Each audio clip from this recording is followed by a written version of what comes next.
بسم اللہ الرحمن الرحیم۔ السلام علیکم صلی اللہ علیہ وآلہ وسلم۔ پاکستان تبدیلی کب آئے گی؟ ایک چبھتے سوال کا جواب۔ ہندوؤں کے ساتھ صدیوں تک رہنے کی وجہ سے ہم بھی ذہنی طور پر بت پرستی کے نشے میں مبتلا ہو چکے ہیں۔ مٹی کے بت بنانے کی ہمت نہیں تو گوشت پوست کے انسانوں کو بتوں کی جگہ رکھ کر شخصی بت پرستی کرتے ہوئے یہ بت پوجتے ہیں۔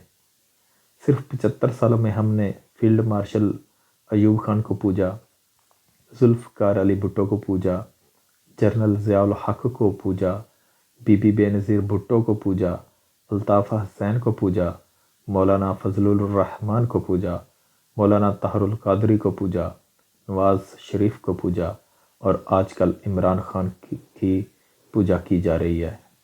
ان بتوں میں سے کسی ایک بت کا پجاری بھی اجازت نہیں دیتا کہ اس کے بت سے متعلق کوئی سوال کیا جا سکے، ان کا محاسبہ کیا جا سکے، ان سے ان کی ذمہ داری بارے پوچھا جا سکے۔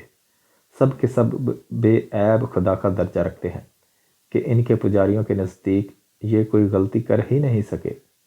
روم اور فارس کو جوتی کی نوک پر رکھ کر اڑانے والے حضرت عمر رضی اللہ تعالیٰ عنہ سے ایک بڑھیا کہتی ہے، عمر نااہل ہے، میرا خیال نہیں رکھتا۔ حضرت عمر رضی اللہ تعالیٰ عنہ کہتے ہیں، اماں عمر کو تیری کیا خبر، تیری جھونپڑی تو اس کے مرکز سے بہت دور ہے۔ بڑھیا تڑپ کے کہتی ہے، دور ہے تو اس جھونپڑی کو اپنی خلافت سے نکال کیوں نہیں دیتے؟ انہی حضرت عمر رضی اللہ تعالیٰ عنہ سے لوگ ان کے کپڑوں کا پوچھتے ہیں کہ کیسے بنے؟ وہ محبت سے، عاجزی سے سر عام مسجد میں کھڑے ہو کے بتاتے ہیں کہ کیسے بنے۔ وہ جن سے شیطان ڈر کے بھاگ جاتا تھا، یہی حضرت عمر رضی اللہ تعالیٰ عنہ جب گلی سے گزرتے ہیں تو سب بچے بھاگ جاتے ہیں لیکن ایک کھڑا رہتا ہے۔ حضرت عمر رضی اللہ تعالیٰ عنہ مسکرا کر پوچھتے ہیں، بیٹے تو کیوں نہیں بھاگا؟ بچہ سینہ پھلا کر کہتا ہے، مسلمان ہوں کیوں بھاگوں، جرم کوئی میں نے کیا نہیں اور گلی اتنی تنگ نہیں کہ آپ گزر نہ سکیں۔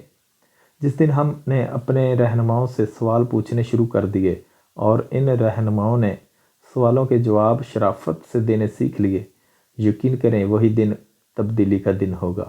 حضرت عمر رضی اللہ تعالیٰ عنہ نے خطبہ جمعہ میں فرمایا تھا، مسلمانوں جب تک تم میرا محاسبہ کرتے رہو گے میں سیدھے رستے پہ رہوں گا، جب میرا محاسبہ کرنا چھوڑ دو گے میں بھی رستے سے بھٹک جاؤں گا۔